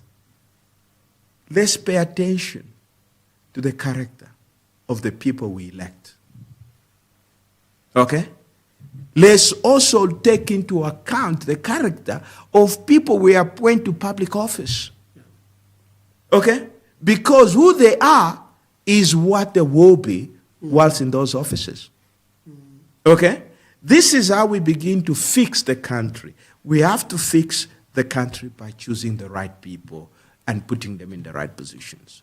Okay? Yeah. All these problems and challenges... Yeah, they say the president doesn't build the character, it just reveals the character. Who you are. Yes. The assumption is that when you offer yourself for the presidency, for whatever elective office, what it means that this is what we don't pay attention to.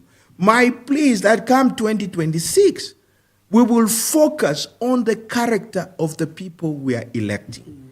We have to make sure that the person, first of all, there are three things. Our system is tiered, by the way. We have two sets of public officers. Yes.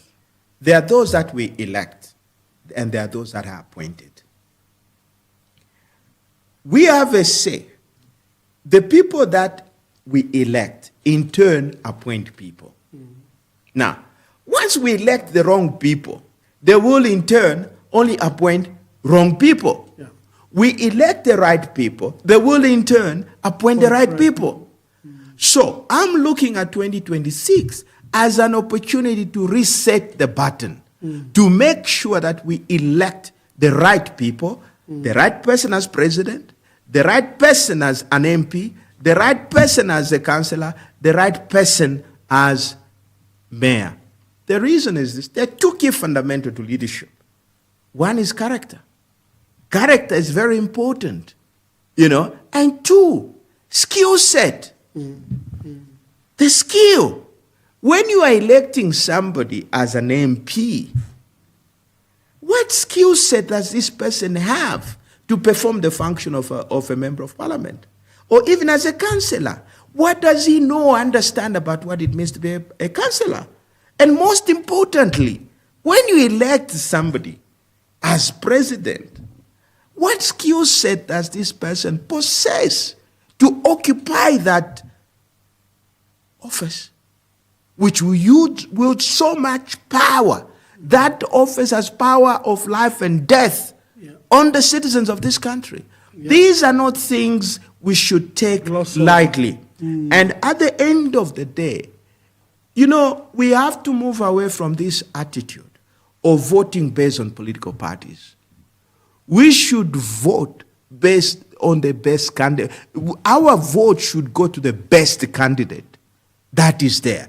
Be it presidential candidate, forget political parties. Does this person have the relevant character? Does he have the relevant skill set to perform the functions of the office of president? Similarly, if you have two candidates in a constituency, from whatever political party, choose the best candidate who you believe is going to represent your interest in your constituency. That should be the determinant. Not how many chitenges people give you or how much money they throw around, because that money will vanish after the election. What happens? The same with councillors. We elect people who have absolutely no clue as to how local government is supposed to work. So these are the issues we need to revisit. That problem appear, we've seen it right through our public institution. Instead of fighting the Constitution, we have an assignment to do. Let's first of all choose the right people to run our public institutions. Once we have the right people in these institutions, then we can now be able to determine we have the right people. Then obviously the shortcomings are coming from the Constitution. You can't put the wrong people and then they do wrong things, you blame it on the Constitution. It's just crazy. Like we are saying. Yeah, that's what we have specialized in. Your last words, I want you to include this. The matter we started with, the Constitutional Court, and the matter of eligibility for Edgar Lungu, you are given startling opinion of what would happen if they ruled against Edgar Lungu, because you warned that the ramifications are great. Just speak to that. Yes.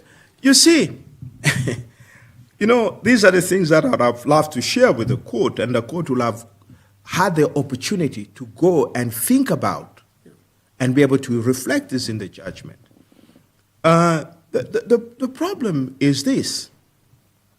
Our Constitution is very clear in terms of how you challenge the outcome of an election.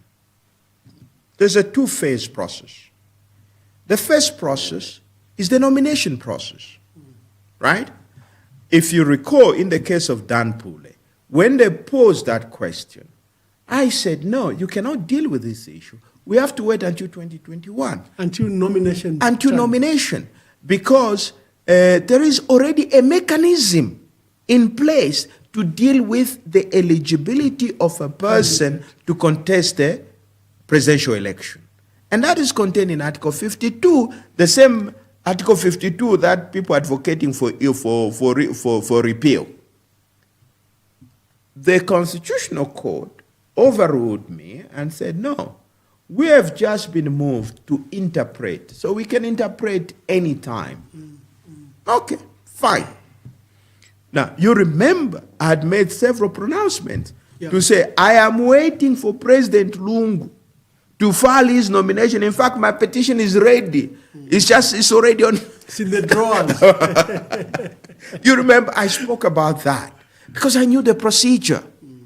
Now, we went through. Now, that procedure, that is why it is very clear that if one's nomination is cancelled for whatever reason, the election will be cancelled and fresh nomination will be called. That procedure is designed to ensure that when you have election, that election comprises candidates that qualify. Okay? That is why you have 7 days within which to challenge the validity of any candidate. Of any candidate's nomination. Okay? When that 7 days expire and you don't, okay, it means you have no issue with the nomination of that candidate. The nomination of that candidate will never be raised again. That period of 7 days has expired, and the court, when you challenge, the court has 21 days to determine that, but you have 7 days. When that 7 days expire, you don't challenge. That right to challenge the nomination is forfeited, is lost for good. Then you go into an election. The ballot will be printed. Then people will vote. The second level of challenge, you are challenging now not the nomination, but the outcome of the election. Okay? Then you now be saying, this person was not validly elected. Okay? You can allege there were vote buying, what and what, or there was some violation of the law relating to the election, not nomination. Then the court has to hear that petition. At the end of that petition, the court will say, yes, you've made a case. We nullify this election. And what happens? You go for fresh elections. You start the process all over. Then the court will say, no, this person was validly elected. That's the end of the chapter. That issue is closed. I've seen some ingenious arguments, whatever, but the Constitution is very clear. It is that election. So that election, this attempt to reopen whether Edgar Lungu was qualified to stand the 2021 elections is closed. It's closed. But it did, Ambassador. It took part. Yes. So what are you going to do? And what is the value of doing that? It took part. And Okay? when you rule that he was not eligible, aren't you making that election an illegal election? The point is this, Ambassador. And its outcomes? Yes. The point is this. First of all, we'll come to that. So when you do that, he's taking part in the election. Yeah. He was cleared. Right? His nomination was challenged and the court cleared him. A competent court cleared him. It was only after that decision in the Shishua case, that is when now his name appeared on the ballot. The same court that said he's eligible. That is why when you read the petition of the Electoral Commission, it's very interesting. They say, we follow the law. The man was cleared. We put him on the ballot. We did no wrong, which is the correct position. But the most dubious one is the one which is now coming from the Attorney General's chambers, which has now done the opposite. The opposite. You don't do that. There has to be consistency in the position of the law. Yes, the Attorney General may change, Solicitor General may change, but it is the office. The office never changes. Consistent. Yes. What was reflected in 2021 was not Kalaluka's opinion. It was the opinion of the Office of Attorney General. Yeah. Okay? Now in this case, because it boils down to the issue I'm talking about, people that we put in offices. That is where the problem is, not the Constitution. Now, you change the people, the tune changes as well. You know? So, you now have, but Lungu, I mean, that's why I fought that case. I was convinced. I lost. Yeah. I have accepted that loss. Okay? Because I expected things could go either way. Now, Lungu took part. What is there to contest? It is over. There's a legal concept that we use, which I would have shared with the court, where we said the issue is moot. The issue is dead. The issue of his eligibility in 2021 is dead. There is nothing alive. That election is long gone. The only election we can deal with is 2026. If you are raising this issue for purpose of wait for 2026. Now, these are the problems now. Okay, let's say, okay, the court is being asked to revisit. If the court, and this is what I'm saying, and my plea and my hope and prayer is that the court does not reverse itself. It is in the interest of the country that this constitutional court remains consistent and sticks to its decision, because it is the final court. It will become a joke if at all it reverses itself. And I've looked at it, there is absolutely no ground, no basis on which it can reverse itself, because that election is gone. Now, what are you doing by going back to 2021? We are unraveling things that have already happened. When we start unraveling, where are we going to stop? Okay? We are now going to say, okay, fine, he was not eligible. Fine. But he took part in the election. So, what is the impact of a person that is not eligible on the election that he participated in? If you determine that he was not supposed to be there, but he was there, now that we know he was there, what is the effect of a person who should not have been part of that election and ended up being part of that election? What is the effect? The court has to resolve that. It has to resolve that. I would argue it means that even that election is tainted. And the outcome of that election is equally tainted. And I'm warning the country, is that where we want us to go? Is that what we want to go? We can't. We can't. We can only move forward. If we want to stop President Lungu from contesting the election in 2026, let's do it through the ballot. Not this through this crazy arrangement that somebody is cooking up. We have to respect the Constitution. The court itself, the Constitutional Court, has an obligation to stick to its own decisions. Okay? But I'll tell you one thing. There is throughout the debate, for example, nobody pointed to a provision of the law which authorizes the Constitutional Court to do what it is being asked to do. Nobody. Okay? Because the way our Constitution is structured is that as a public officer, whatever you do, you must point to a provision of the law. Yeah. If you can't point to a provision of the law, you can't do it. Now, even in this case, the Constitutional Court must be able to point out to say there is a provision in the Constitution which allows us to examine the eligibility of a losing presidential candidate. That's another big point. Okay? They should point to a provision of the law. There's a provision of the law. Because what the petition has done is to single out one participant in that election and said this particular one was not eligible. Yes. But that candidate lost election. He lost election. So tell me, which provision in the law tells you you can challenge the nomination, you can challenge the president-elect, but there is no provision in our Constitution to challenge the eligibility of a losing presidential candidate. If there is, then let them tell us what provision that is. Nobody has pointed to that provision. Now, as long as you can't find that provision, the Constitutional Court cannot do what it is being asked to do. And if it does that, it will be acting in violation of the Constitution itself. And that is dangerous for the country.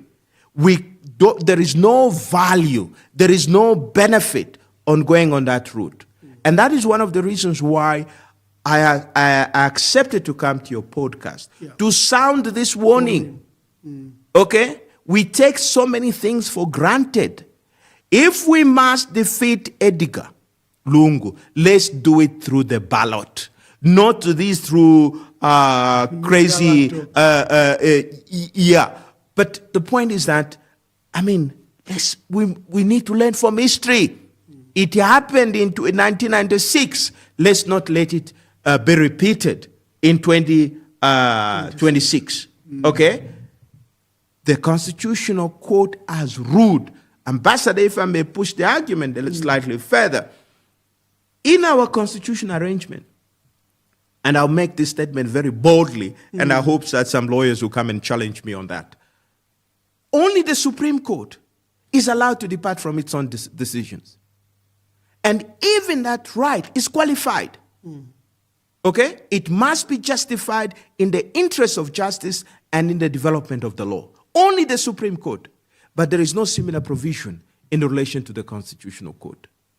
Whatever decision the Constitutional Court makes, it is bound by that decision. It is stuck with that decision. And as a country, we have to come to that reality. We can't go on and beat the court until it gives us the decision that we want. That is the position of the law, and we have to learn. Let's not fight the Constitution. Let's obey the Constitution. Let's respect what the Constitution says. Okay? That is the starting point. That is the solution to all these challenges that we are talking about. Okay? And Ambassador, we've gotten our priorities wrong. This podcast, we should be talking about, for example, the issue of load shedding. Yeah. What kind of, somebody is celebrating about the fact that, well, what's this? The mineral mapping has not been done in what is it, 60 years or something like that. Yeah. Hey, and somebody is celebrating about the fact that copper mining is booming. Ambassador, we've been mining copper for nearly 100 years. We have to begin to have a conversation. Yeah. What is the impact of mining in this country? Okay? 100 years. Yeah. Nearly 100 years of copper mining in this country. We should have a conversation as to the impact of that industry. Yes, you can see $2 billion and everything else. Oh, they'll put it to but who benefits from that? Who benefits? Yeah. Okay? Yeah. So these are the issues, because these are the bread and butter issues. Not Lungu's eligibility to stand, which was settled. But if we're interested in, we can wait until 2016, litigate that. The time is 2026, time will come. But right now, we should be able, how do we survive this load shedding? How do we survive? That should be part of the national conversation. I remembered the president yesterday was celebrating that there's an investor who put up a cholera vaccine factory. And when you've been very clear, just deal with the water and sanitation issues, and cholera will go away.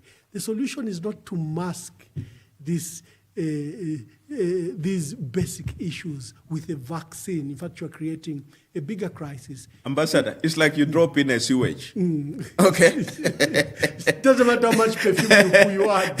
Okay? Go and take a shower and change clothes. Yeah. That's the answer. Yeah. You can put in as much perfume as you want, but it doesn't change the fact that you went in a sewage. Yeah. Okay? Yeah. But these are all cosmetic issues. And first of all, I mean, maybe it's another conversation for another day. We always talk about foreign investment, what. Ambassador, what is the impact of foreign investment in this country? What is the impact? Like you were saying, what's the impact of mining? Yes. We've been mining for 100 years. Yes. For 100 years, we've been exporting, roughly $5 to $7 billion a year. What's the impact on our people? What's the impact on our development? Okay. Yeah. Those are the issues we should be talking about. We export, we're generating so much. And how much of that is staying here? How much is that? Somebody's saying, well, we'll create 5,000 jobs and what? Those are just numbers. I grew up in Mufulira, Ambassador. That's my hometown. Yeah. Mufulira produces the best copper in the world. True. Okay? But go there. Mufulira looks like a war zone. Yeah. Yeah. Now, those are the issues we should be talking about. When you are generating wealth, shouldn't Mufulira be transformed into a modern city? Yeah. Because that's where wealth is generated. So these are the issues we should be talking about. Not these are the rubbish about eligibility and so on. That is all rubbish for me. It is inconsequential. Yeah. It has no impact on the average person, okay, that is struggling to make ends meet.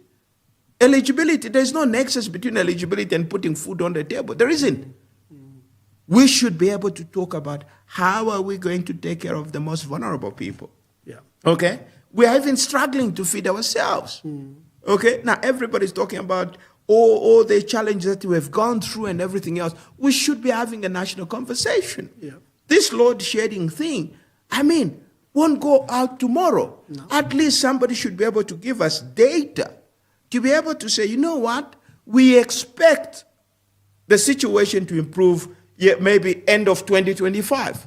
So that when you are in business, you make a decision whether you want to go in business now or wait for 2026 when electricity improves or not. But that is the kind of information, that is the kind of conversation we should be having, not the rubbish that we're discussing here, So, but the point is... I'm so glad, Honorable John Sangwa, State Council, that you've come at short notice to alarm the nation on the path we've taken. I think people have been taking it very lightly. They thought that it's a mere contest between Edgar Lungu and Hakainde Hichilema, and both of them now using state power to bar each other. And I'm glad that you've put it in proper context, that you're actually threatening national security, and the standing of that judiciary may be eroded irreparably. Ambassador, this issue is bigger than Lungu. It is the very existence of the country. Okay? If it was about Lungu, I wouldn't even come here. Okay, because I think Lungu can take care of himself. But I'm talking about it is the country. This issue affects the country. And we can't just sit and allow certain people, because they're driving their own narrow, selfish, and transient agenda, to undermine the very existence of this country. We can't. Okay? And this issue is bigger than all of us. Remember, we went through, I keep telling you, we went through between 91 and 96. And my plea to Zambians, let's not allow what happened to Dr. Kaunda in 96, where he got bad through a constitutional arrangement, for Lungu to be equally bad, okay, through some ingenious arrangement with the judiciary. We have to stop that. If we have to stop Lungu, let's do that through the ballot. Let's do that through the ballot. It's already there. In any case, the funny thing that I see. I mean, people are wise enough to reject Lungu, right?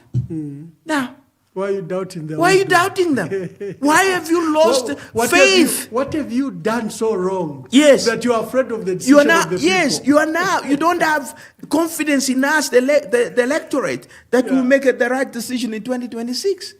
Why are you doubting us? Okay? So don't use these things. Trust the system. Trust the people. They'll do the right thing come 2026. Oh, wonderful.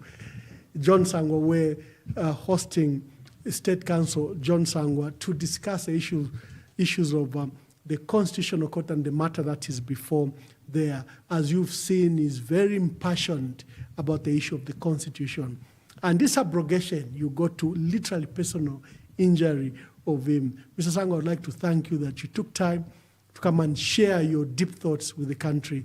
And the injustice we saw the last few days at the Constitutional Court, I hope that there will be a moment of reflection. Those courtrooms are open courtrooms. They should allow the gallery to come. They shouldn't bar people. The issues of recusal, I think, was a very important issue. The matter that preceded their hearing of suspending judges by the executive, again, that was totally unnecessary. And then the personal injury they did to you, where they couldn't allow you to speak. This is a constitutional court that guarantees freedom of expression. It deals with the rights of people. But it was the first one to injure your right to express yourself. And I'm glad that I hope there'll be a moment of reflection on that court. So for our dear viewers, unless you have some last words, Honorable. No. I think we've said a lot, because otherwise I don't want to go off tangent. But I think what is important is for people to understand it's nothing personal. Correct. I have nothing against the judges. I have nothing against President Lungu. I have nothing against President HH and all those people that we're talking about.